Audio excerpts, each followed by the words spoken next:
love, love, lust, lust, and badass soul. Ladies and gentlemen, welcome to the best adult podcast. Period. For blank, if you got a problem with it, you can definitely at me. I'm the host, Red Bearded Assassin, CEO Hayes, and I am in the building with the lovely, the badass, Miss AJ Jones. What's going on? Not much, Sicky. How are you? I'm Oh, blessed. I'm still alive, so I'm here. and I hear Alan doing Alan in the background. Love it. Yeah, yeah.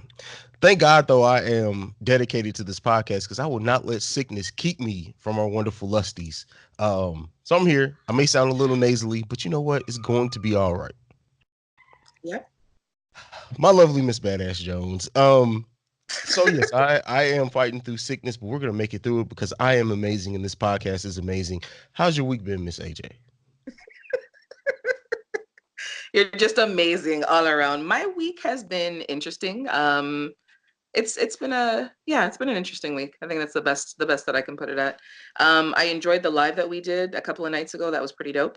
And we had a lot of really great feedback. We had a lot of people log on, a lot of really great questions. And then I posted it to our IGTV, and it's gotten like, I think we're at like 1,300 views in the first day alone. So it's been pretty fantastic. But it's been an interesting week. Yeah. Other than battling sickness, how has your week been?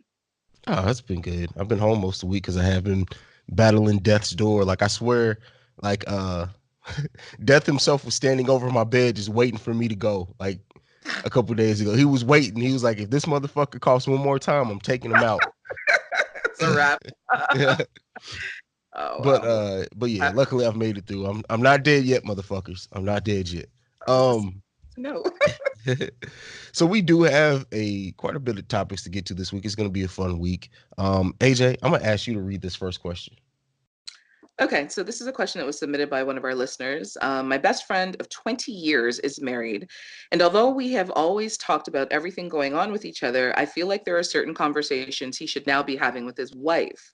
I don't mind discussing certain issues with him because he's always been my best friend for as long as I can remember, but it's starting to make me feel uncomfortable because, again, I feel like conversations that we're having are supposed to be spousal talks because they're about his wife. I love him dearly, but how do I support him and also encourage him to stop having certain discussions with me, especially about intimacy, and talk with his wife? That's a really good question. I feel like that's something that happens a lot with people. Yeah, I think so too. I think that stuff in a marriage needs to stay in a marriage. I think me and you talked about this like early on in Love, Lust, and Badass Souls that stop talking to other motherfuckers about your relationship. Is that the word of the night, motherfucker? Yeah, I think so. But no, seriously, like the thing is that people don't understand is that, and the way that I've always explained it is that your relationship is kind of a castle. Let's say your marriage, your relationship is a castle, right?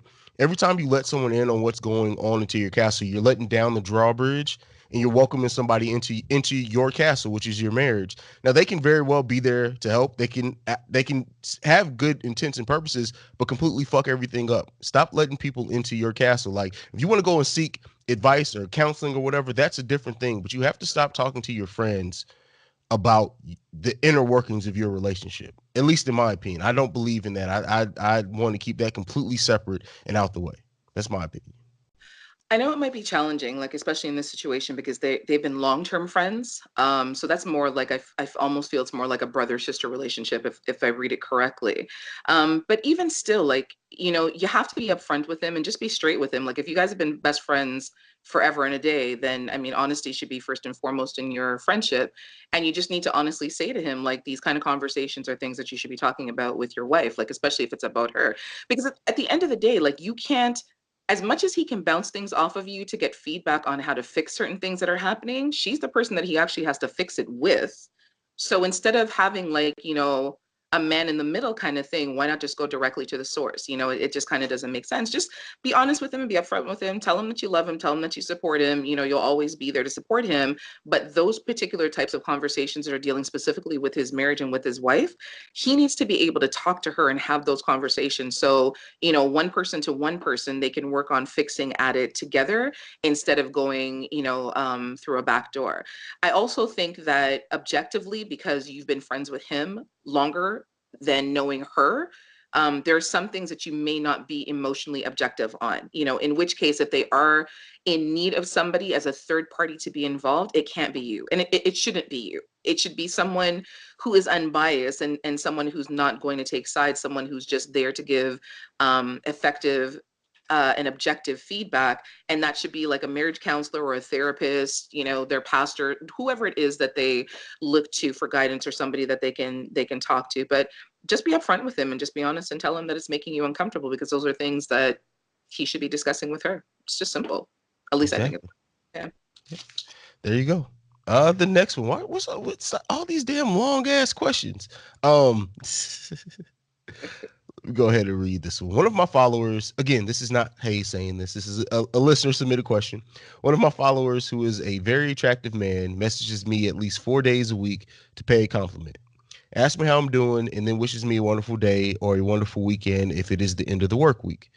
He's never taken it any further, never asked me any personal details, but consistently compliments me in my DM and under every picture I post. He seems to have a woman, and he posts a lot of memes as he in reference to him being single. I don't know if that's his attempt at shooting his shot or if he's just being mildly flirtatious. How do I approach the situation? Do I just leave it as friendly flirting, or should I ask him if he's interested in getting to know me? Boom. I don't know. Take a leap of faith and message him. I mean, what do you stand to lose? It's not like it's moving in one direction or the other as it stands now. And if you find him attractive or mildly interesting, I think it's okay to make the first move, or at least in a more concrete and less flirtatious way, to let him know that you're open to him shooting his shot. Because sometimes I feel like, men, especially like with social media, they kind of need a little bit more encouragement to know that it's okay. Especially if you're like with me, I get like a gazillion comments under pictures and what have you. And so if somebody wants, like I've had people say, I really want to talk to you, but like everybody wants to talk to you. So I didn't figure I had a chance of talking to you. And I'm like, yeah, I'm just not like that. If you shoot a decent shot, I'll talk to you until you fuck up and then I have to kick your ball, off the court. But maybe just let him know, like say hi, DM him and say something to him, like just something, like you were on my mind, or, that was a really great picture that you posted today. Just wanted to tell you that you look really handsome. I hope you have a great day. Just kind of shoot the ball back into his court. You know what I mean? Yeah, I think that, well, the thing here that is telling me is that she thinks he may be involved with someone. I think that's the first question you need to ask. Are you Right. involved with someone?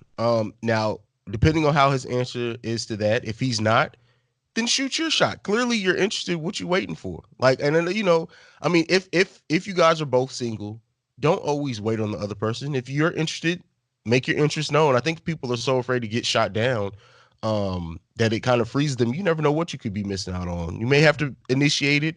Maybe he doesn't want to be the guy who comes off as just being in the DMs, which it may not be the case since he does DM you all the time, but you never know. Like I said, as long as you find out that he's not involved with someone, test the waters.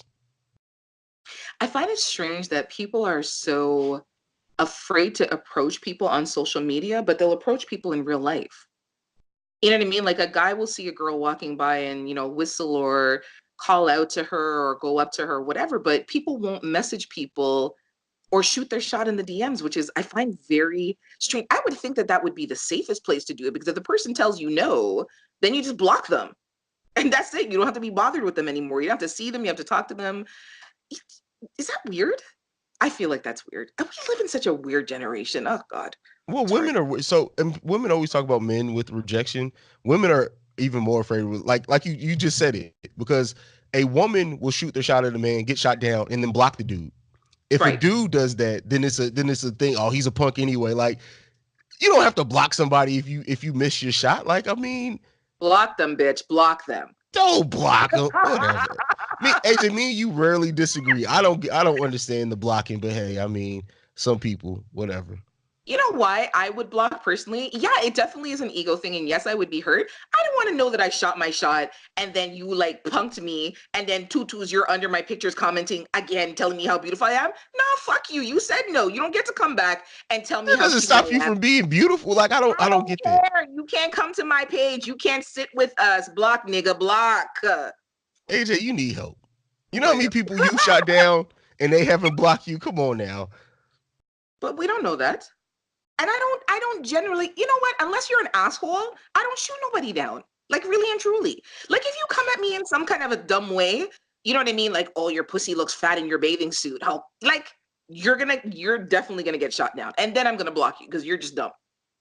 If you say hi, I really like to get to know you, and the next frame is a picture of your dick or you masturbating, you're gonna get blocked because you're just dumb. Do that? Like, do people actually like listen to me? I'm gonna send you a screenshot of somebody who sent me a video of him masturbating. Now his, I don't want to see that. I don't want to see that. No, I'm not going to show you the video, but his dick was so pretty. It was just beautiful. And he made a video of himself masturbating, and then he came, and at the end of it, he looks at me in the video and says, "This was because of you."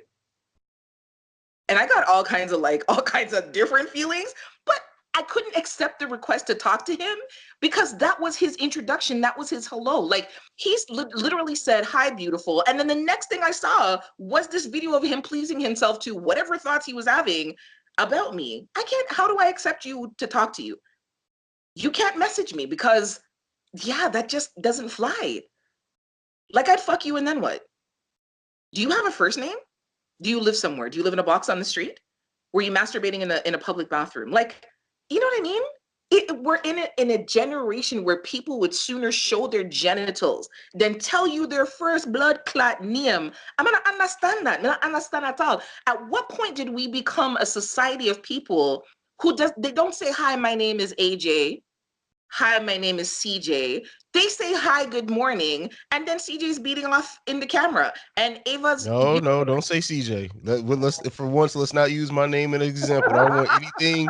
So they say, "Hi, my name is Peter," and "Hi, my name is Andrea." And tutus, Peter and Andrea, have exchanged pictures with people that they don't know of their genitalia. Like how? They don't say, "Hi, this is my name." They would rather. I don't know. That's just strange to me. It's just very strange to me. Well, I mean, men are so used, I guess, to being objectified by women and us just having to deal with it I guess some people just feel like they should lead off with it. I just don't even agree with that. That's some bullshit. Please, the video you had on Twitter about the man swinging his penis, like you objectified the hell out of that man. Which man swinging his penis? The guy in the gray sweatpants? Yes. With the woman on the bed that he was just about to fuck? Yes, that was objectifying. No, it was objectifying both of them. What are you talking about? That whole scene. You objectified that young man's penis. Absolutely not. It's for me, it's about everything that's happening. Because you know what? Had it just been him by himself, stroking his penis or moving it around, I wouldn't have posted it. The whole mood for me is the interaction between him and her. It has nothing to do with just, come on, you know me better than that. Stop the craziness.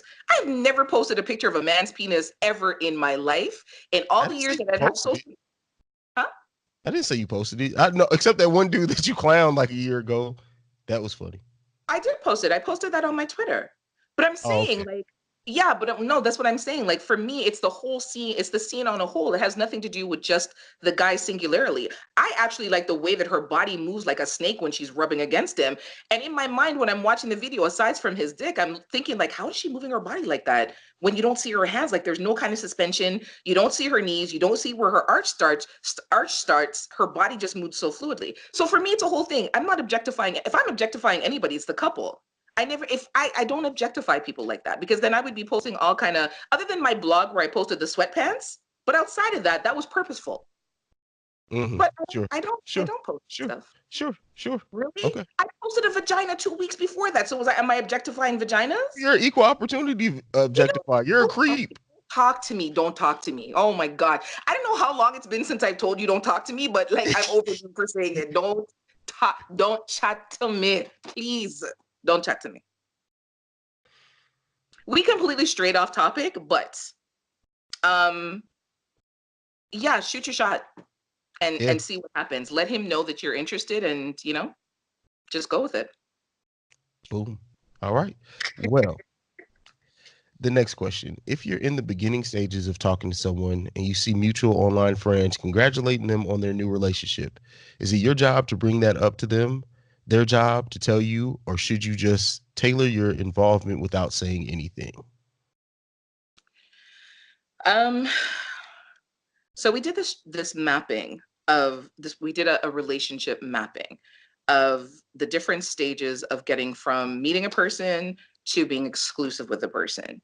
And everyone wholeheartedly agreed that at the beginning stages of talking to someone, the beginning stages of getting to know someone, there are very few things that you have rights to in terms of information and knowledge. Um, I feel like people want to rush too quickly to get into relationships without taking time to get to know the person. And people have this hang up about dating multiple people at the same time. Like, you're supposed to date one person, put all your efforts into that one relationship.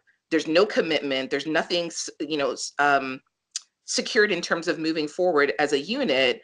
And then 6 months later, when it falls apart because you're still just getting to know each other, and 6 months after the fact, you find out that you really don't like each other, now you have to start all over again instead of dating a couple of people at the same time and just actually dating people and getting to know one another. If you're at the beginning stages of talking to this person, whether you have mutual friends that are congratulating him or not, um, you're not at that place of having rights to have any feelings or any sort of issues with it. He's not your boyfriend. He's not your man. You guys aren't dating. You're getting to know each other. You're talking, and you're definitely not exclusive. So what would you have feelings about? Well, I mean, I don't think there's any problem with asking if you want clarity. If you guys haven't established where you are, if you there's no problem with asking for clarity just to see what's going on. But at the same time, I agree with AJ in the fact that if you're not exclusive, you have no right to feel away about what he does. You can ask for your own information, but as far as like getting upset, feeling like he owes you anything, or he or she, you don't get to do that. I think that so many people get caught up in this. People want to rush the process, especially nowadays, especially if you get like it, once you people are like in their 30s, they want to rush, like, oh, we're talking and this. Like, there's still a process. You have to get to know. Don't rush it. And go through that, and you'll be better for it in the long run. But to just expect everything to become all about you immediately when you start talking about someone is fucking asinine, to be 100% honest. Yeah, I couldn't have said it better. It's All true. right. Well, let's go ahead and keep it pushing. Anything left on that one? No, not at all. All I'm right. gonna let you do this next one, and I'll do the last two because the last two are long. All right. Do you think more people go for a person who's consistently been there for them and given them all their time and attention and most likely to stay, even if it's not the person that really wants to be with, or do more, this is worded where, or do more people go for the person that really want, even if it may not work out? Go for the, that's worded weird. Maybe we should. Do you want me to read that one? It's worded like, go ahead. You have to Okay. be the Ebonics translator here. So, do you think more people go for a person who's consistently been there for them and given them all their time and attention and is most likely to stay, even if that's not the person that they really want to be with? Or do more people go for the person they really want, even if it may not work out? Well, I think that people, I've said this before, people confuse attention with love all the time. And I think when people have that whole mindset of, oh, well, he texts me back faster, like, that shouldn't fucking matter. Like, it really honestly shouldn't. Or, of course, you want a level of attention, but don't confuse. A lot of people will give you attention because they have nothing fucking else to offer you. How long is that really going to keep you happy? In my opinion, it has to be things other than that. Yeah, you can be all about me. Yeah, you can be attentive as hell to me. Yeah, you can do XYZ. But guess what? If my mind isn't being stimulated, if other things aren't being done, I don't give a fuck how much attention you're giving me. It's not going to make it better for me in the long run. So I think I think more people go for attention in what they feel as consistency versus someone who it may not work out with, because people are afraid to take chances nowadays. I think people are really afraid to put effort into something. I think there's a lack of effort going around all the way around. Everybody wants what seems easy, in my opinion.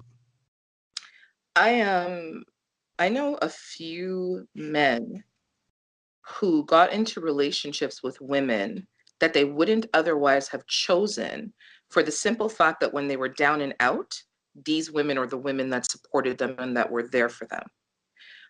One of them in particular that I know, he ended up having a baby with this woman that he had no desire or intention of being with, nothing more than the simple fact that like he was at a place, like a very dark place in his life, and he had hit rock bottom and everything was just spiraling out of control, and she held him down. You know what I mean? Like she cooked for him, she cleaned for him, she did his laundry, she took care of him in his darkest, deepest, darkest moments, and he appreciated her so much that he stayed with her for a while out of obligation for the fact that she took care of him. So I don't know. I'm kind of on the fence about it. Like I feel like there are people who would rather be with someone who is safe, who they know is not going to stray, who they know is medium ugly, because we've talked about that before, who they know is going to give them their all because they're just so appreciative and grateful to have somebody in their life that they're just never going to go anywhere. Instead of taking a chance, like you said, with somebody who may actually be their one, and working on developing that relationship. It's kind of like a 50-50. I don't know that any one choice is wrong. I mean, at the end of the day, people have to do what is best for them, and what they feel in the long run will make them feel happy and stable and safe and loved and all that kind of stuff. And some people just don't have the capacity um to do the ups and downs and do the extra hard work and taking a chance on getting to know somebody else who may not show the same type of appreciation, as the person that they've chosen. Yeah, it's for me. I don't know. I'm on the fence about it. I think ultimately people just need to do what makes them happy, and if fear propels you to be with somebody that you feel safe with, and that you don't have to do all that extra work, and you know that person's going to love you and you can grow to love them. For me, it almost feels like an arranged marriage, and there's so many of those that have happened, and people have built successful lives together, and it just is what it is. That is a fact, Jack. Well, I got nothing else, AJ, on that one. You ready to move on to the next one? Mm-hmm. You want to take this one, or you want me to get this one? Oh no, that's too long for me. Go ahead, take it. So this is a listener submitted question. Dear AJ and CJ, I am a Black woman who is currently in a relationship with a white man. We've been together for a little over 2 years. Sorry. Um, he is the first white man I've ever dated. I love him and we have a great relationship, but I have one small issue: his penis size.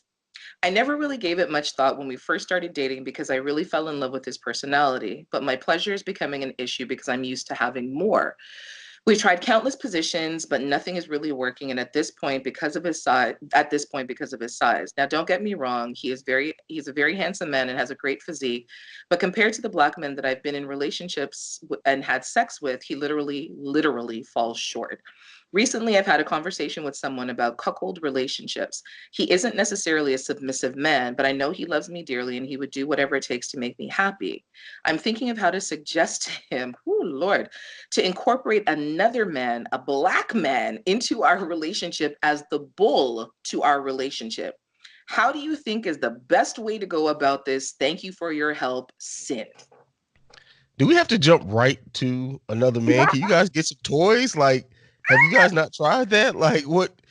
I mean, Oh the Lord. thing at the end of the day, I don't judge. If you say he'll do whatever, I mean, present it to him. I mean, you know your man better than what we do, but I would say before you jump to that, get some toys and apparatuses. Like, there's too much stuff out here. We just talked about it in the episode before last. There are too many things out here to be bored or not satisfied in sex. That's what I feel. So, for anyone who doesn't know what a cuckold relationship is, it basically is a couple that regularly enlists the services of a bull or a stag, which is a single male that pleasures the wife in the presence of the husband. And depending on, how it goes, the husband will either clean her up orally when the bull is done with his wife, or he'll clean both his wife and the bull when the bull is done with his wife. And he has no issues with this because her pleasure is his sole focus, and making her happy is his only goal. And as she said, penis wise, he is inadequate.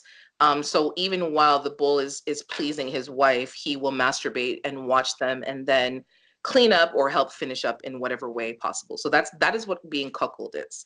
Um, yeah, I agree with CJ that, there are a lot of toys on the market now. There are apparatus that you can put over his penis. They've got the suction pumps to help elongate and enlarge the penis. Like, there's a lot of other stuff that you can maybe incorporate in your relationship before you look at bringing another man into your relationship that would make your husband, oh sorry, your partner, your boyfriend, sorry, feel sexually inadequate. Like, if he's already aware that he's not of an average size, or he's below average in terms of the dick department, bringing in a man that doubles his size could really shame and humiliate him, even as much as he loves you and even as much as you think he would want to do anything that makes you happy. I think at the end of the day, like, psychologically, whether the man accepts it or not, there's something very emotionally and mentally and psychologically damaging to watch another man please your wife or your woman because you're unable to satisfy her needs. And using toys or using gadgets and gizmos was never an option. I think, for the health and well-being of your relationship, maybe start there instead of, like CJ said, jumping the gun. Well, And I want to. Go ahead. I'm sorry. I thought you were done. no, go ahead. No, go ahead. I want to point out what you describe is actually a masochistic cuckold. There's a thing called an alpha cuckold in which the male does not actually clean up. He has a direct say in how the man pleases his woman. So it's more of a dominating his wife through another man type thing. So there is a different version of cuckold that doesn't involve that. I just wanted to point that out, that it's called an alpha cuckold. Yeah. But yeah, I mean, at the end of the day, if you feel, I don't know, it's kind of one of those things where, okay, suppose they have tried toys and stuff like that, do we say, well, suggest it to him and see how that conversation goes? Because, the other option is that, she steps outside of her relationship without his knowledge, in order to get the pleasure that she needs. At that point, if it comes down to it, where you've tried the toys and you've had, interactions where the toys are just not doing it for you, what have you, it would be better for you to have the conversation with him and, hope that it goes well, as opposed to looking for an outside source at all, or looking for an outside source before you have the conversation with him. If nothing else, talk to him first before you do anything. Yeah, and I would say too that honestly, and just in reading this again, it seems like I think she has a mental thing with black men, because my thing is your pleasure. If you're just looking for a larger penis, like I said, there are toys and apparatuses. The fact that she goes right to a black man, it seems like she maybe has this underlying thing where she feels like it has to be a black man specifically that pleases her. If that's the case, there may be a bigger issue going on there. And yes, this may go back to what we said before. Yes, he's white. Yes, he treats you well, XYZ.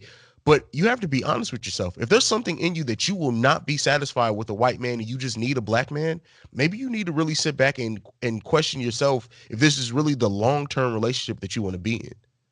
True. Very true. So there you go. I actually gave some great advice without making a complete asshole joke, which is definitely coming. That's what I chalk it up to the sickness. Yay, sickness. We need that more often. Just regular answers. Those are good. Yeah. I mean, hey.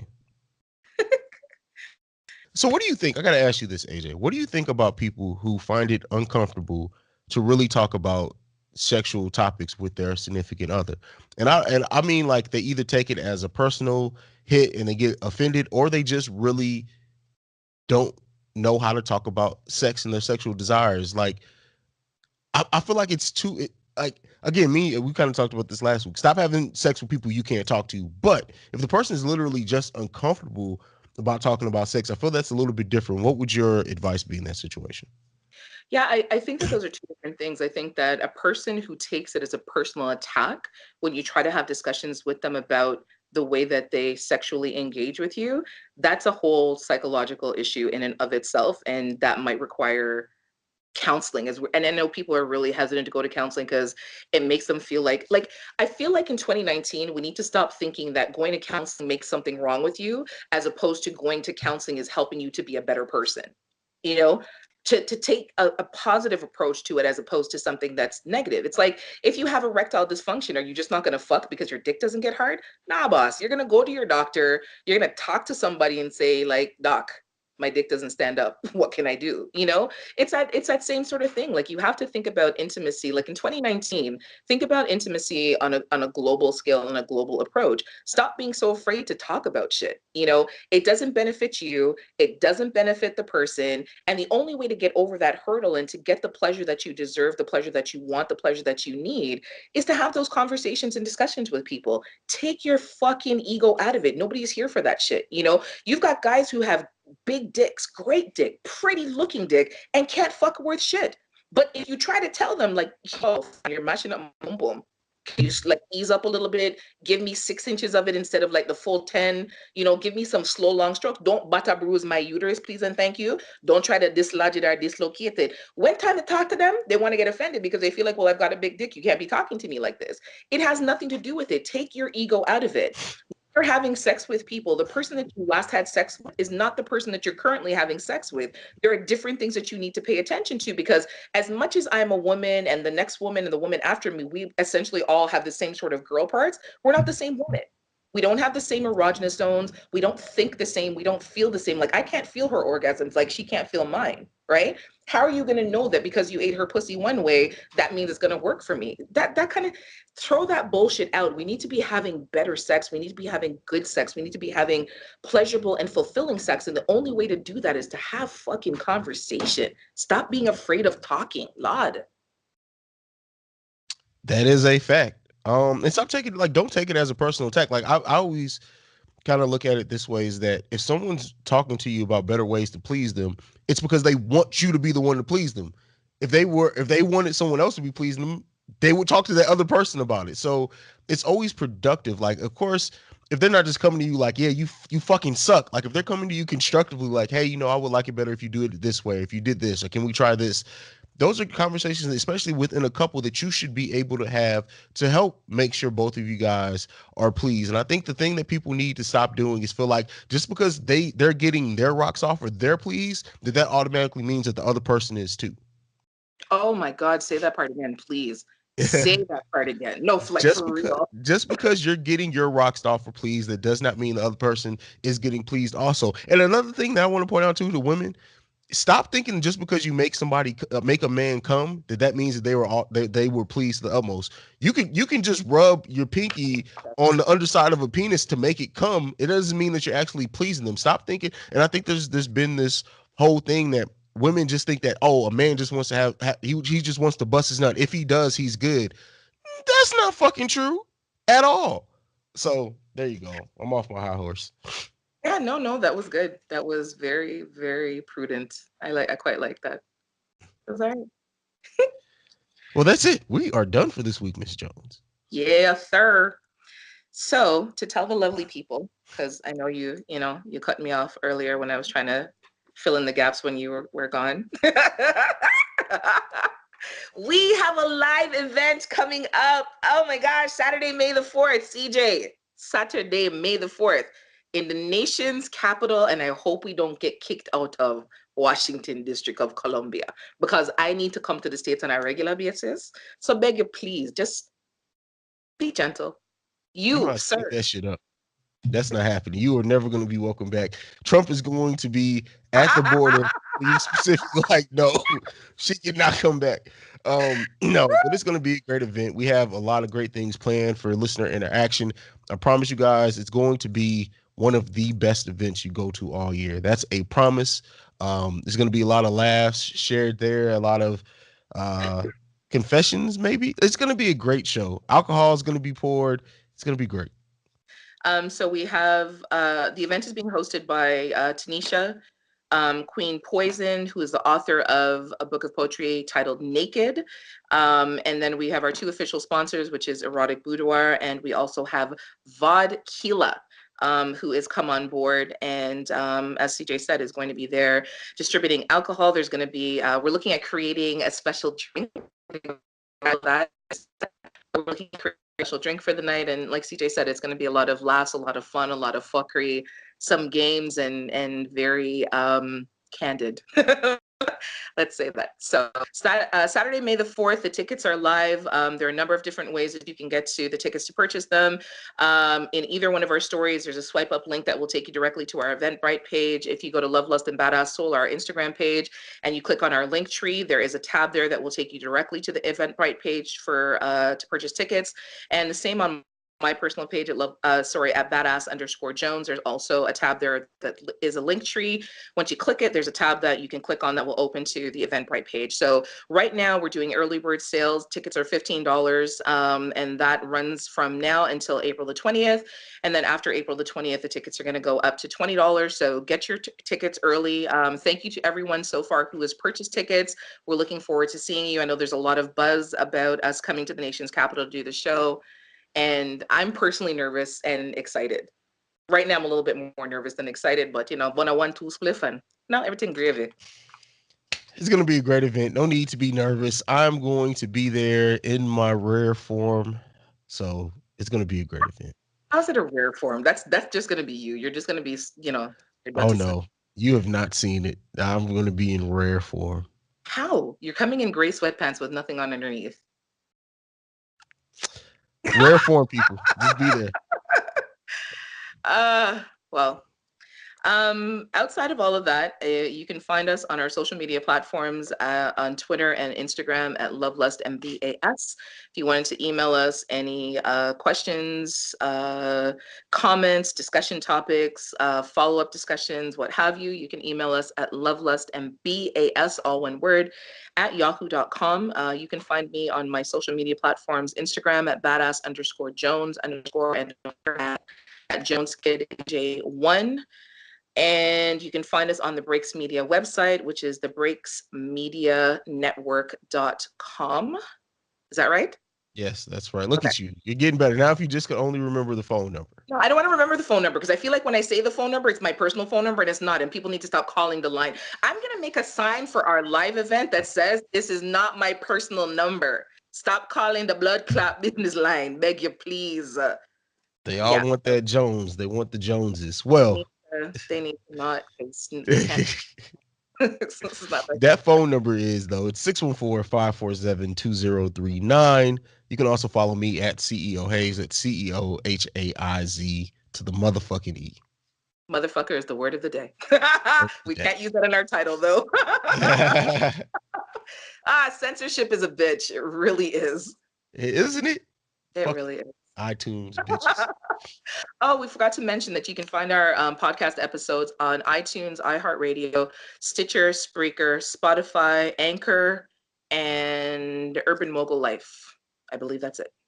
That's it. We're out. Peace.